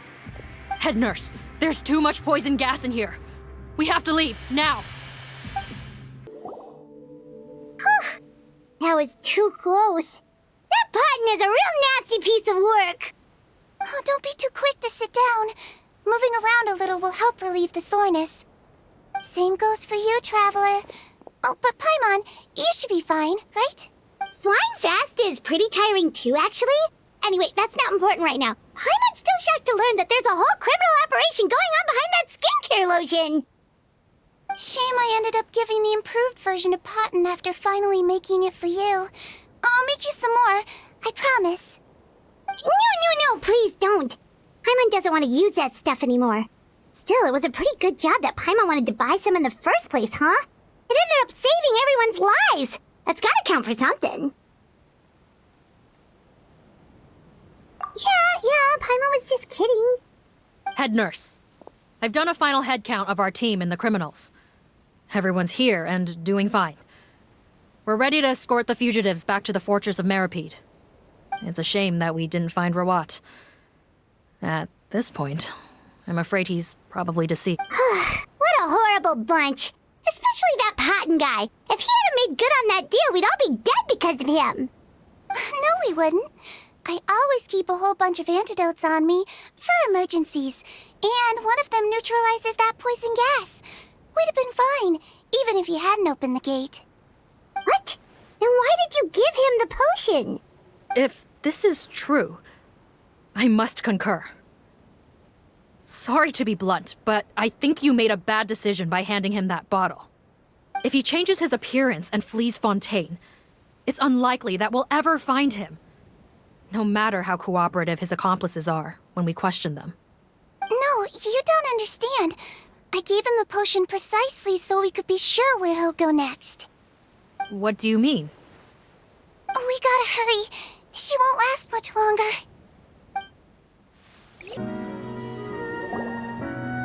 Don't move a muscle. I might be short, but I pack a mean punch. Captain, you're just in time. While I was lying in wait, I spotted this crook snooping around, trying to find a way in. So I detained him. Oh, his face. Are you... Potten? So this is where you were heading, huh? What? This is how Potten looked before his face was marred. His current appearance matches the mugshot on his arrest warrant. I see. Wait, so what's going on? Wasn't the whole point of the potion to disguise himself and escape Fontaine? Why would he change back to his original face and run right into our trap? Enough of this nonsense. Let me in! You better pipe down. There's an old lady in there who's very sick. No way are we letting a crook like you inside. To heck with it. Listen to me. I'm Rawat. That's my mother in there. He's gotta be lying, right? Rawat was a victim in all this. He was forced into it against his will. How can he and this monster be the same person? Forced against his will? That's the funniest thing I've heard all day. Back when I was being coerced, everyone thought I was colluding of my own free will. And then when I actually became a criminal in my own right, you all suddenly thought I must be under duress. Amazing what a difference a handsome face makes. Save us the speech. Explain yourself. You want an explanation? Fine. I'll tell it how it is. When I was just Potten, the whole world treated me with contempt. Ew. What do you want? Get away from me. Women despise me. Collaborate? You don't look like much of a researcher to me. My peers scorned me. Mr. Parton, was it? I'm most interested in your research. Consider my offer carefully. I doubt you'll find other investment opportunities. Only villains would work with me. You want out of the game? Forget about it. Turns out, I slipped up a little. Left your picture with some Marechaussee Phantom officers. Easy mistake to make. Now they've listed you as an accomplice and drawn up an arrest warrant. So I suggest you put any thoughts of running away to rest. If you get caught by the guards for being in the synth business, you ain't ever seen the light of day again.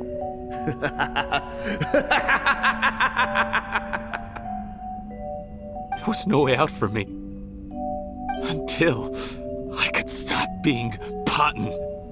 Mr. Rawat, I have something I'd like to tell you. I became popular with women. This new potion you developed is fascinating. Genius, in fact. Would you consider working with me? I'd be happy to sign a licensing agreement. My peers looked up to me. I'm very interested in your research, sir. You must no doubt have offers from countless investors, so far be it for me to ask for a full collaboration, per se. I merely wanted to express my interest. No pressure at all, naturally. And the villains even began to fear me. Becoming Rawat showed me what a superficial world we live in. But I did not hold a grudge. After all, this superficiality could be made to work in my favor.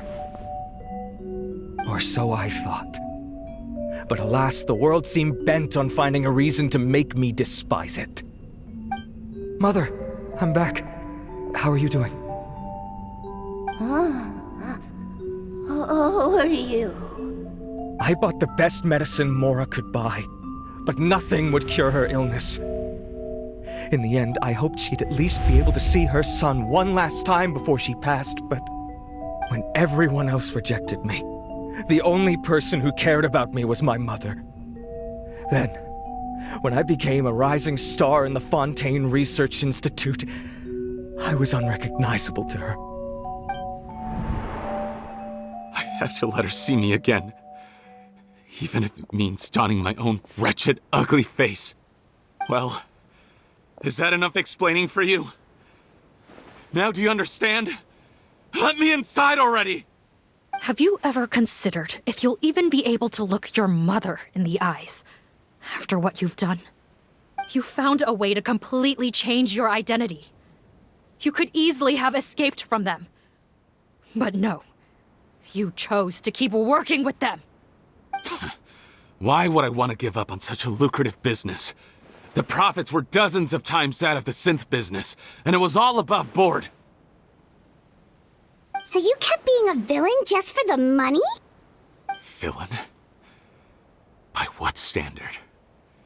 Is doing evil deeds really what makes someone a villain in your eyes? Or does it all come down to the way they look? None of you saw a villain when I was wearing my other face, did you? You have no right to judge me! You're all just fake people living in a hypocritical world! I regret nothing! My mother would understand! You're a villain to the core! But especially that tongue! Honestly, I don't see a villain when I look at your current face either. Don't humor me. You don't seem surprised by my confession in the least. How long have you known the truth? I didn't know anything for sure until you chose to take that potion bottle and spare our lives. But if you're asking when I started suspecting you, it was the first time you came to see me at the infirmary. I had to confirm my suspicions. That's why I chose to join this investigation. Are you kidding me? A young, promising researcher and a wretched criminal? What on earth gave you the idea that they could be one and the same person? Well, there were no visual clues. This potion's face-changing effects are very powerful. Even as a Melazine, I couldn't see through the disguise. But I believe I understand humanity a little better than most of my kind. Humans have certain fundamental qualities that do not change with their appearance. Fundamental qualities, huh? So you think you're the one who's seen through me, do you? Most people probably don't know this, but I think I can guess what your deal is. Melazine constitutions are very close to that of water, so it stands to reason that the potion should work on them too. You use it yourself, didn't you? That's why you have a human appearance. Sigewinne? Yes, you're right. I'll bet it was back in the days when Melazines were discriminated against because of their appearance. It was either carry on living in the gutters as part of an alien race cast out by humanity, or become the head nurse of the fortress of Meropide, revered by all. Not a hard choice to make. It's a no-brainer. So you see, you and I were the same. And I'm the one who saw through you! That's not important right now. You came here to see your mother, didn't you? Well, I can grant you your wish. Huh? Head nurse, I'm not sure that's a good idea in his current state. Don't worry. Back in the warehouse when I traded the potion for our lives, I was doing it to test him. He was willing to risk sacrificing his only chance of escaping capture by opening the gate in exchange for the potion. Also, he could see his mother again. If nothing else, his concern for his mother is genuine. I see. So before you arrest him, please allow him to see his mother one last time. The Traveler and I will accompany him. You have nothing to worry about. All right. I understand.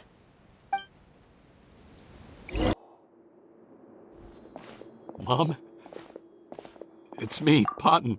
Your son. You recognize me now, don't you?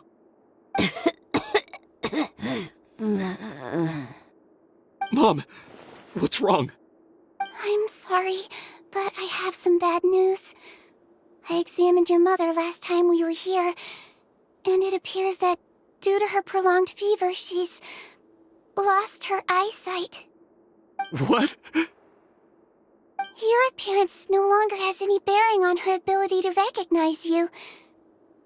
But there are always other ways to remind our loved ones who we are. Wouldn't you say? No, it can't be. Please, Mom, open your eyes. It's me, your son, Potton. If you really can't see my face, then here, take my hand. Tell me you feel your son's hand. I've done so much to get to this point. Please, you have to recognize me.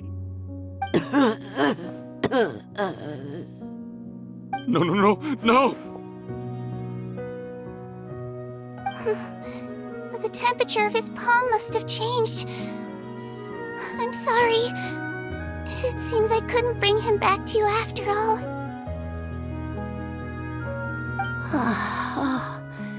It's you. Thank you.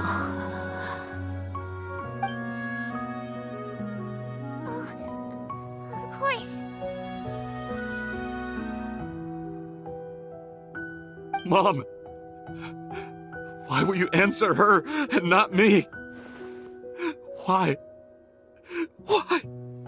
No more questions, Potton. She's gone. Mom?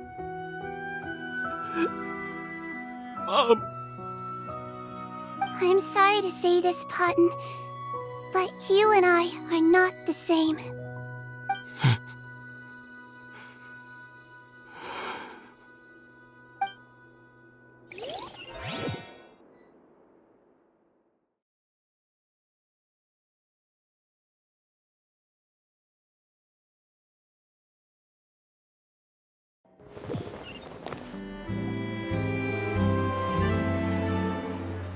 The wait is over, everyone!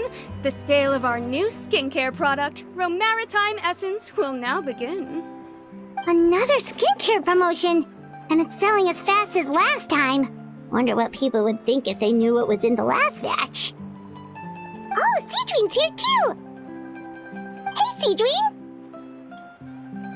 Oh, Traveler, Paimon, hello! Oh, I hope you two got a good rest yesterday after all your hard work. Of course! Nurse's orders, right? Anyway, are you here to take notes for your next article? Actually, I'm mostly here to help Officer Morgan wrap up yesterday's case. Ah, that reminds Paimon. That stuff sold like crazy, didn't it? Is it gonna cause huge problems? Nope, there's nothing to worry about. Unless modified, Butterfly Dew is an excellent skincare product that's completely safe to use. Besides, officers have already retrieved all Butterfly Dew purchased on the market. Now it's just a matter of disposal. After consulting Monsieur Nervulette, I came up with a way to neutralize any harmful effects, so it'll evaporate naturally without polluting water or soil. Wow, it's Sigewinne to the rescue again! Thank you for serving as our consultant, head nurse. All the butterfly dew we recovered has been disposed of, according to your instructions. Great! Good job, everyone! Also, you mentioned you wanted a copy of Rawat's interrogation records. Well, technically, Potten's records. Anyway, I have them with me. Here. After he saw his mother for the last time, it was like all his mental defenses came crashing down. He put up no resistance during the interrogation, and answered all our questions. We learned a lot.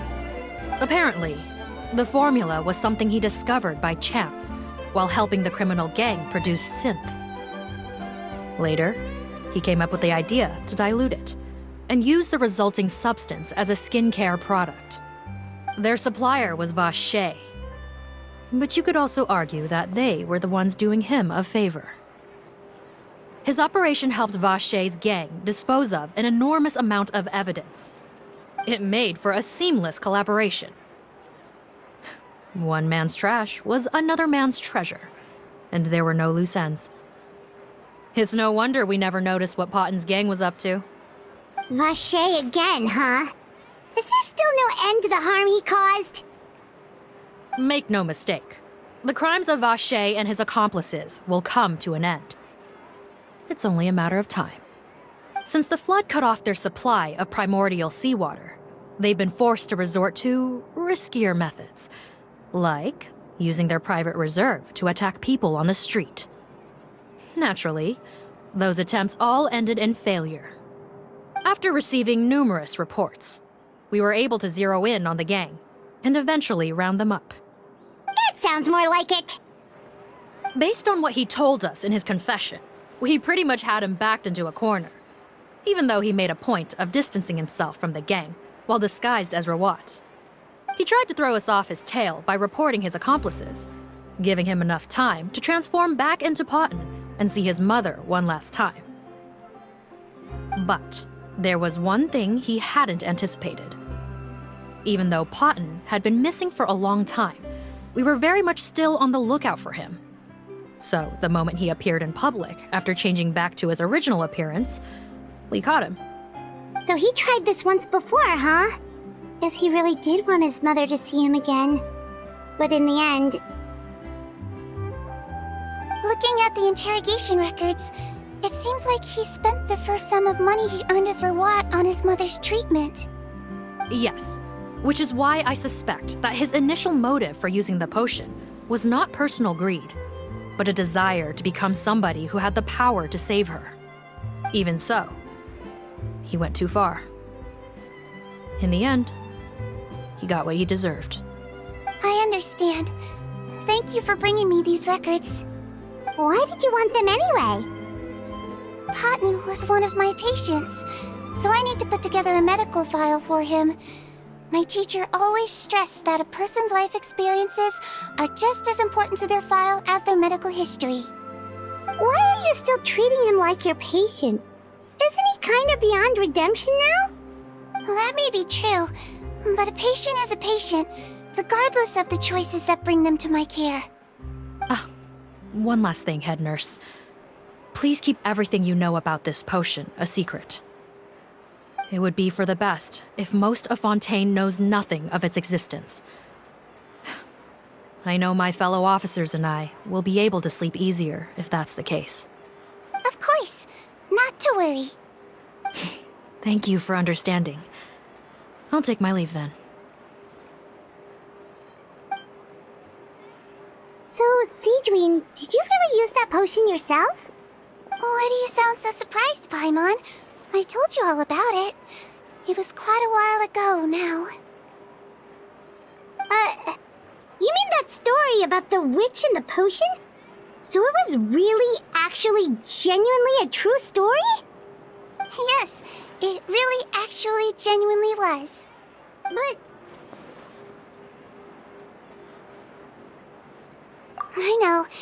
There are some secrets I can't tell anyone about. But considering everything we've been through together, I know I can trust you with them. Before I tell you though, could you follow me somewhere? I want to pay my respects to an old friend. Of course!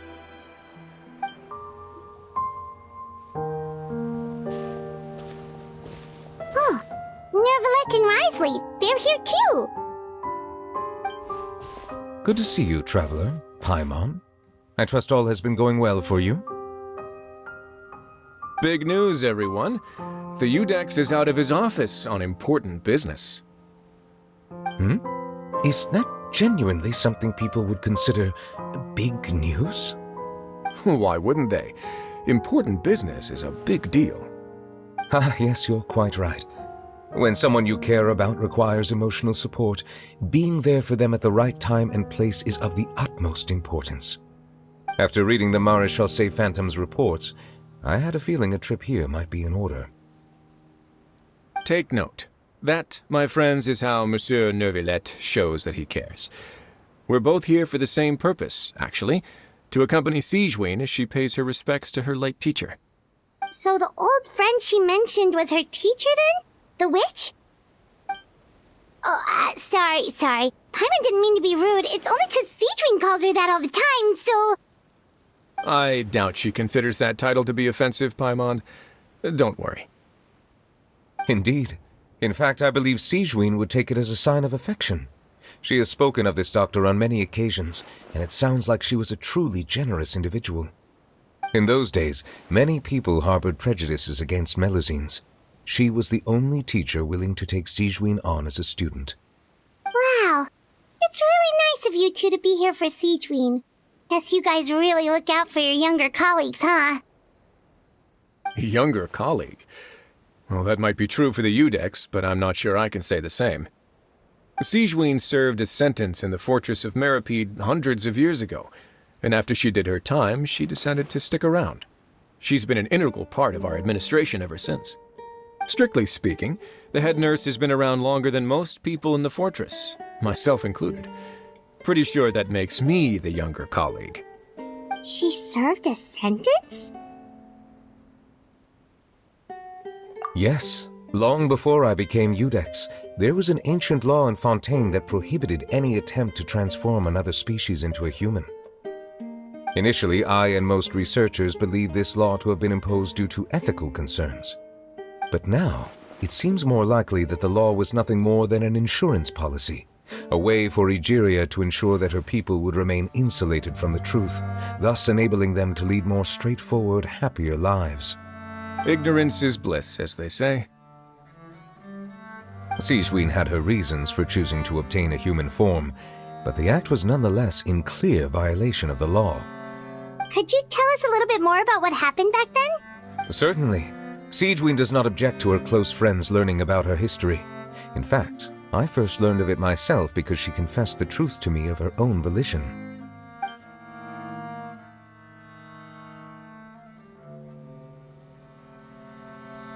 Even with their daughter so ill, they kicked you out? Stubborn as always. And prejudice isn't a disease I can cure either.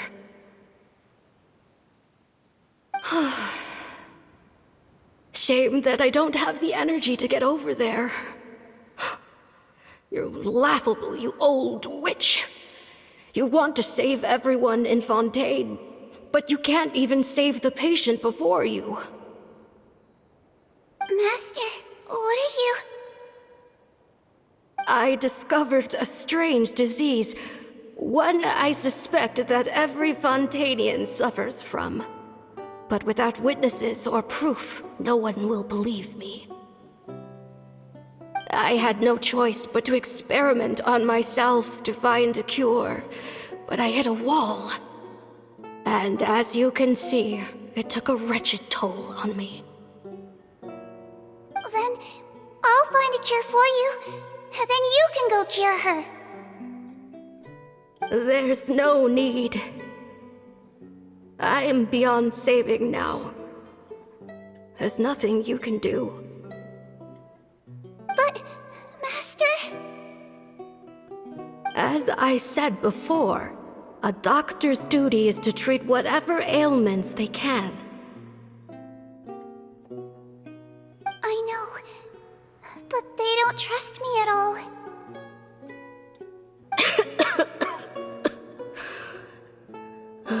That girl. She's your first ever patient, isn't she? Tell me, what cost are you willing to bear to see her cured? I'll do whatever it takes. Even if it means breaking the law and being punished for it? As long as I don't hurt anyone. Yes.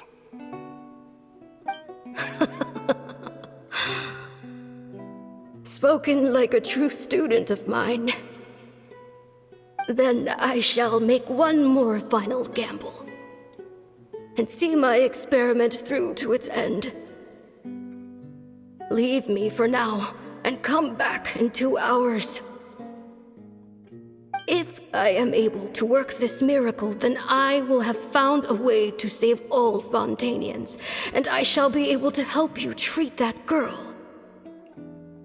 If not, then it means there is one more disease in this world that I cannot treat. In that case, do not come looking for me. I will leave you a parting gift.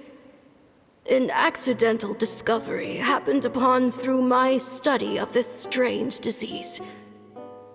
It has little use, but it will at least help you cure this one patient you can reach.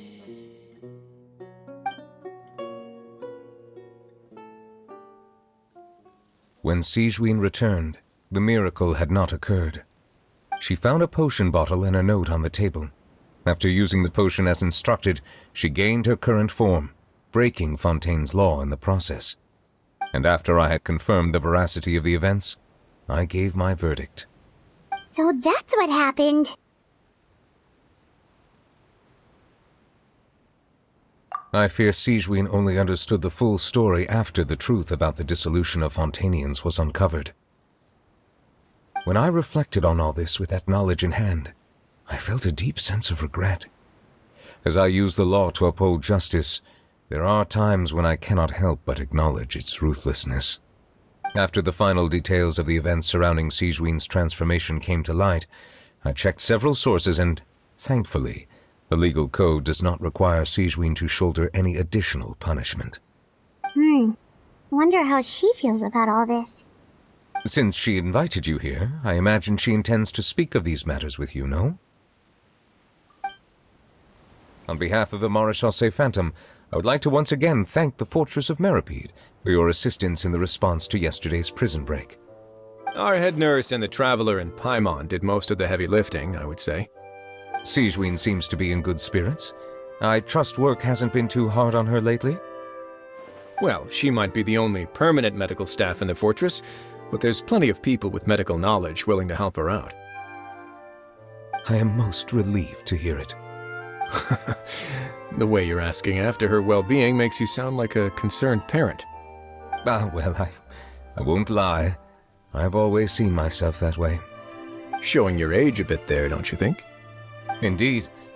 Actually, I often forget just how much older I am than you.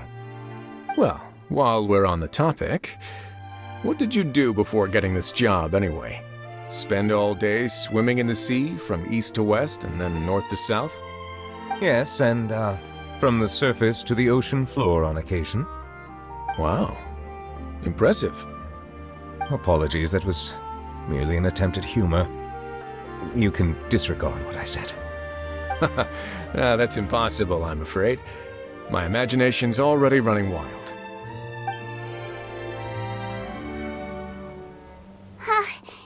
You're here.